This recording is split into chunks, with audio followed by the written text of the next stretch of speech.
Hi బంగారమ్స్, వీకెండ్కి మంచి snack చేసుకుందామా? చిలకడ దుంపలతో ఫ్రెంచ్ ఫ్రైస్ చేసుకుందాం. దుంపలను శుభ్రంగా 2-3 సార్లు మంచినీళ్ళతో కడుక్కొని చెక్కు తీసి ఉప్పు వేసిన నీటిలో ఇలా ఫ్రెంచ్ ఫ్రైస్లా కట్ చేసి వేసుకోవాలి.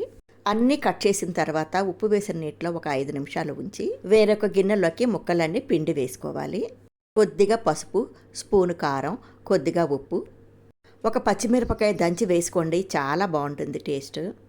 ఒక స్పూను కార్న్ఫ్లోర్ వేసుకొని బాగా కలుపుకోండి. ఉప్పు, కారం, కార్న్ఫ్లోరు, పచ్చిమిరపకాయ పేస్టు మొత్తం ముక్కలన్నిటికీ పట్టినట్టుగా కలుపుకొని ఈ ముక్కల్ని డీప్ ఫ్రై చేయాలండి.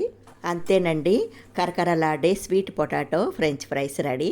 ఇవి కొద్దిగా ప్లేట్లో పోసుకొని ఇండియా పాకిస్తాన్ క్రికెట్ చూస్తుంటే ఉంటుందండి మజా. పొటాటో చిప్స్ అందరూ చేస్తారు, స్వీట్ పొటాటో చిప్స్ చేసిన వాళ్ళకి ఒక రేంజ్ ఉంటుంది అన్నాడండి ప్రభాస్ డైలాగు. మా చిన్నాడు పొగిడాడు అంటారా.